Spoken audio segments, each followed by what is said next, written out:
എന്നാൽ ഈ ശിവനാവട്ടെ നിതാന്ത തപസ്സിയാണ്. എപ്പോഴും തപസ് ചെയ്യാൻ ഇഷ്ടപ്പെടുന്ന വ്യക്തിയാണ് ശിവൻ. അല്ലെങ്കിൽ ദേവനായാലും വ്യക്തിത്വം ഉണ്ടല്ലോ. ഇപ്പം തപസ്സാണ്. ആ ശിവൻ്റെ തപസ്സിനെക്കുറിച്ച് തന്നെ കാളിദാസൻ കുമാരസംഭവത്തിൽ പറയുന്നുണ്ട്. ഭുജംഗമുന്നദ്ധജടാകലാപം കർണാവസക്തദ്വിഗുണക്ഷസൂത്രം കണ്ഠപ്രഭാസംഗവിശേഷനീലാം കൃഷ്ണത്വജം ഗ്രന്ഥിമതിം ദധാനം. അങ്ങനെ എന്ത് ചെയ്യുന്നു? അവിടെ തപസ് ചെയ്യാണ് ശിവൻ. ഭുജംഗമോന്നദ്ധ ജടാകലാപം, പാമ്പുകൾ നിറഞ്ഞിരിക്കുന്ന ഉയർന്നിരിക്കുന്ന ജട. കർണാവസക്ത ദ്വിഗുണാക്ഷസൂത്രം, കാതിൽ 2 രുദ്രാക്ഷങ്ങൾ തൂക്കിയിരിക്കുന്നു. കണ്ഠപ്രഭാസംഗവിശേഷ, കഴുത്തിൽ നിന്നിട്ട് നീല നിറമുണ്ട്. പണ്ട് കാളകൂട വിഷം കഴിച്ചതിൻ്റെ നീല നിറമുണ്ട്. അതോടുകൂടി തന്നെ എന്ത് ചെയ്തു? കൃഷ്ണത്വജം, കൃഷ്ണമാനിൻ്റെ തോല് അത് ഉത്തരീയമായിട്ട് കെട്ടിയിരിക്കുന്നു. അങ്ങനെയാണ് അവിടെ എന്ത് ചെയ്യുന്നു? ശിവൻ തപസ് ചെയ്യുന്നു. ശിവൻ എന്തിനാണ് തപസ് ചെയ്യുന്നത് ആരും അറിയില്ല. അതും കാളിദാസൻ പറയുന്നു. സ്വയം വിധാത തപസഫലാനാം കേനാപി കാമേന തപശ്ചകാര.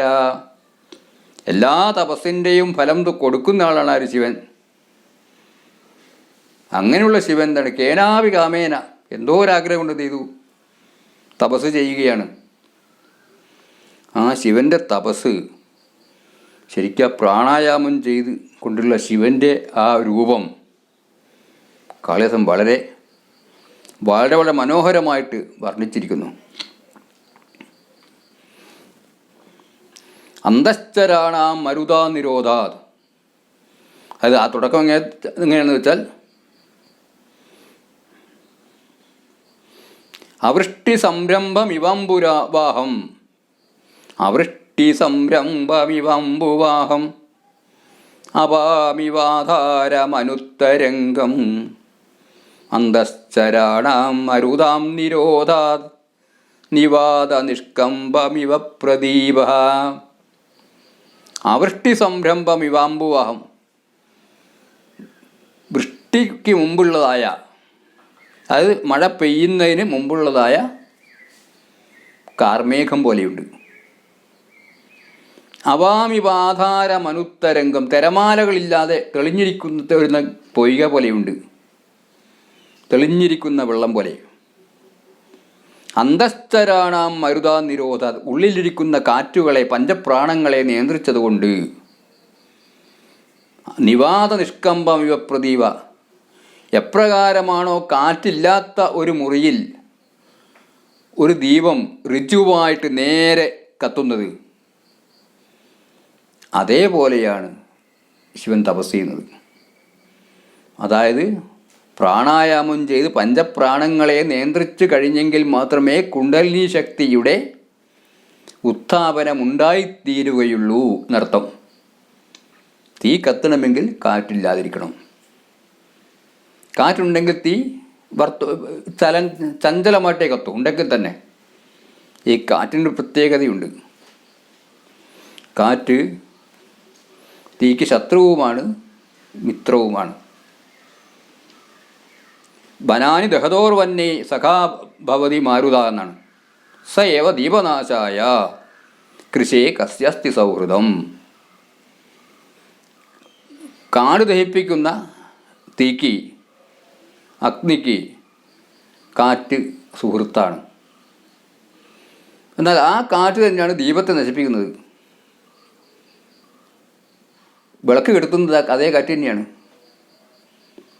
അപ്പോൾ നമുക്ക് വേണ്ടത്ര പ്രഭാവമില്ലെങ്കിൽ, വേണ്ടത്ര പ്രതാപവും പ്രഭാവവും ഇല്ലെങ്കിൽ സുഹൃത്തുക്കളായവർ തന്നെ എന്തായിത്തീരും? ശത്രുക്കളായി മാറുന്നർത്ഥം.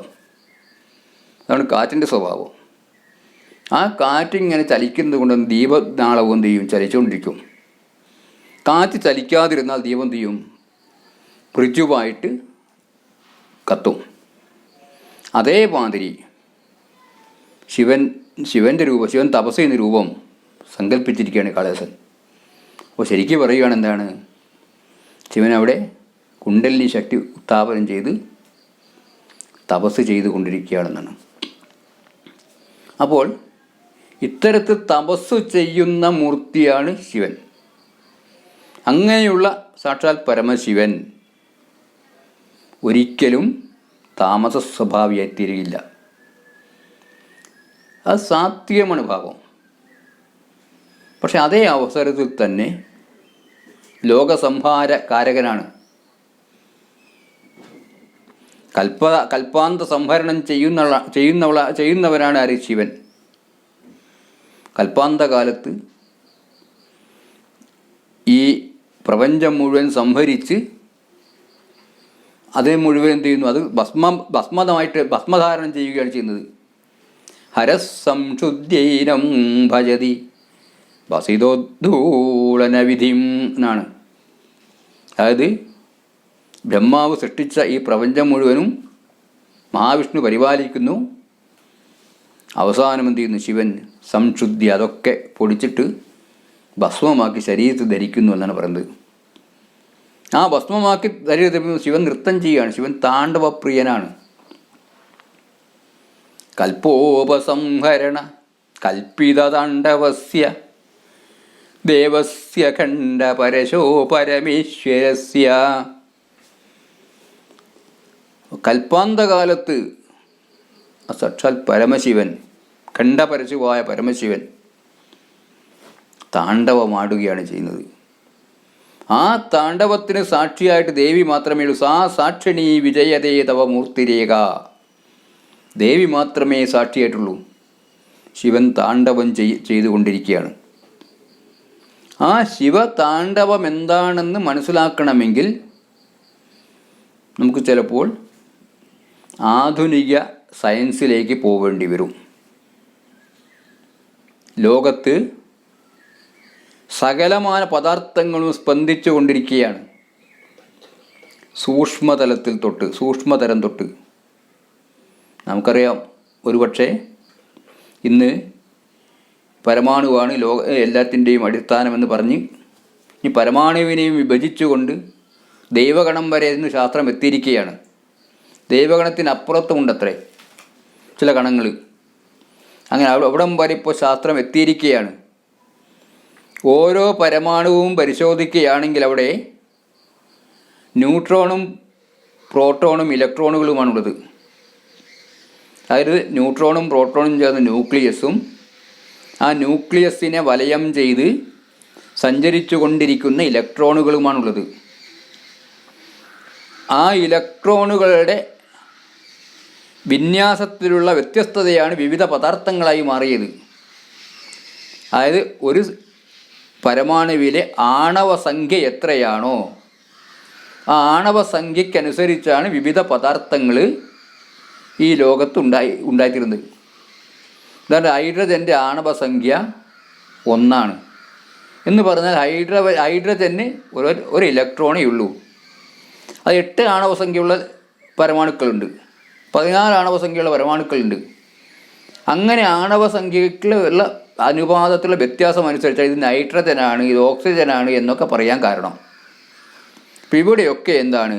സ്പന്ദിച്ചു കൊണ്ടിരിക്കുകയാണ്. ഓരോ പരമാണുവും ഇവിടെ സ്പന്ദിച്ചു കൊണ്ടിരിക്കുകയാണ്. ആ സ്പന്ദനത്തെയാണ് വേദത്തിൽ ഋതം എന്ന് പറഞ്ഞിരിക്കുന്നത്. ഋതം എന്ന വാക്കിൻ്റെ അർത്ഥം അതാണ്. പ്രപഞ്ചത്തിൻ്റെ അന്തസ്സത്തെയായിരിക്കും ചലനം. എപ്പോഴും ചലിച്ചുകൊണ്ടിരിക്കുകയാണ് പ്രപഞ്ചം.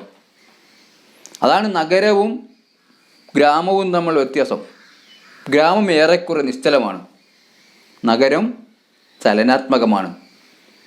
അതുകൊണ്ട് കൗള സമ്പ്രദായത്തിൽ അല്ലെങ്കിൽ നമ്മുടെ ശ്രീവിദ്യാ സമ്പ്രദായ ശ്രീചക്ര പൂജ ചെയ്യുന്ന അവസരത്തിൽ ഈ ശ്രീചക്രത്തെ ഭാവന ചെയ്യുന്നത് ശ്രീചക്ര മഹാനഗരമായിട്ടാണ്. അതൊരു മഹാനഗരമാണ്. ആ മഹാനഗരത്തിലെ രാജ്ഞിയാണ് ലളിതാ പരമേശ്വരി. അപ്പോൾ നഗരം എന്താണ്?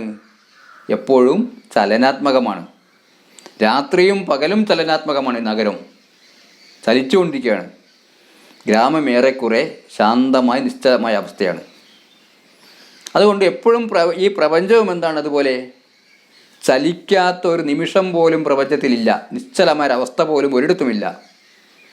എപ്പോഴും എന്ത് ചെയ്യുന്നു? നൃത്തം ചെയ്തുകൊണ്ടേയിരിക്കുന്നു, എപ്പോഴും ചലിച്ചുകൊണ്ടിരിക്കുന്നു. ആ ചലനത്തിൻ്റെ ആവിഷ്കാരമാണ് ശിവതാണ്ഡവം എന്ന് പറയുന്നത്. അതിൻ്റെ അടിസ്ഥാനത്തിൽ തന്നെയാണ് ഇവിടെ മലബാർ മേഖലയിൽ തെയ്യം തുടങ്ങിയ കലകളൊക്കെ ഉണ്ടായത്. മലബാർ മേഖലയിലുള്ള ദൈവങ്ങൾ മുഴുവൻ എന്താണ്? എപ്പോഴും തുള്ളിക്കൊണ്ടിരിക്കുകയാണ്, എപ്പോഴും ചലിച്ചുകൊണ്ടിരിക്കുന്ന ദൈവങ്ങളാണ് മലബാർ മേഖലയുള്ളത്. അതിനെപ്പറ്റിയൊരു കഥയുണ്ട്, ഒരു സരസൻ പറഞ്ഞിട്ടുണ്ട്. മലബാർ മേഖലയുള്ള ദൈവം എന്താണ്? ചലിച്ചു കൊണ്ടിരിക്കുകയാണ്. ആ ദൈവം താഴേക്ക് വന്ന് ഗുരുവായൂരെത്തിയപ്പോൾ നിന്നുപോയി. ശബരിമലയിലെത്തിയപ്പോൾ എന്ത് ചെയ്തു? ഇരുന്നു പോയി. അവിടെ തിരുവനന്തപുരത്ത് എത്തിയപ്പം കിടന്നുപോയി എന്നൊരു സരസൻ പറയുകയുണ്ടായി. എങ്കിലും ആ മലബാറിലുള്ള ചലനം, ആ തെയ്യം, അതിൻ്റെ തെറ, അതിൻ്റെ ചലനം, ആ എന്താണ് ദ്രുതഗതിയുള്ള താണ്ഡവം, ശിവതാണ്ഡവമാണ്. ആ ശിവൻ തന്നെയാണ് നാട്യശാസ്ത്രത്തിൻ്റെ ദൈവങ്ങളും അതിദൈവം. നാട്യശാസ്ത്രം തുടങ്ങുമ്പോൾ തന്നെ എന്താണ് ഭരതമുനി പറഞ്ഞത്? 2 പേരാണ് നമസ്കരിക്കുന്നത്. മഹേശ്വര പിതാമഹോ എന്നാണ്. മഹേശ്വരനെയും പിതാമഹനെയും, പിതാമഹൻ ബ്രഹ്മാവ്, ബ്രഹ്മാവിനെയും ശിവനെയും നമസ്കരിച്ചു കൊണ്ടാണ് നാട്യശാസ്ത്രം ഭരതമുനി തുടങ്ങിയത്. കാരണം എല്ലാ ശാസ്ത്രങ്ങളുടെ ഉപജ്ഞാതാവ് ബ്രഹ്മാവാണ്. ബ്രഹ്മാവിൽ നിന്നാണ് എല്ലാം ഉണ്ടായതെന്നാണ്. എല്ലാ തന്ത്രങ്ങളും, നാട്യതന്ത്രവും അതുപോലെ എല്ലാ കാര്യങ്ങളും ബ്രഹ്മാവിൽ നിന്നുണ്ടായി. വൈശിക തന്ത്രം പോലും ബ്രഹ്മാവാണ് ഉണ്ടാക്കിയത്. വൈശിക തന്ത്രം വേശ്യമാരുടെ വൃത്തി, അതും ബ്രഹ്മാവാണ് ഉണ്ടാക്കിയത്. അപ്പം വേശ്യമാരുടെ അതിന് ശാസ്ത്രമുണ്ട്. വേശ്യമാർ എന്ത് വേണം? ശരിയായൊരു വേശ്യയായിട്ട് അംഗീകരിക്കണമെങ്കിൽ ചന്ദ്രോത്സവം നടത്തണമെന്നാണ്. അതിന് ചന്ദ്രോത്സവ പ്രബന്ധം എന്നൊരു പേരായ ഒരു കൃതി മലയാളത്തിലുണ്ട്. മലയാളത്തിലെ പൗരാണിക കൃതിയാണത്. മലയാളത്തിലെ ക്ലാസിക് കൃതിയാണ് ചന്ദ്രോത്സവ പ്രബന്ധം. അങ്ങനെ ഒരു കൃതി പോലും ഉണ്ട്. അപ്പോൾ എങ്കിലേ ഈ വേശ്യയ്ക്ക് സ്ഥാനമാനങ്ങൾ ലഭിക്കുകയുള്ളൂ എന്നാണ് പറയുന്നത്. അപ്പോൾ എല്ലാ ശാസ്ത്രങ്ങളുടെയും അടിസ്ഥാനം ബ്രഹ്മാവിൽ നിന്നാണ്.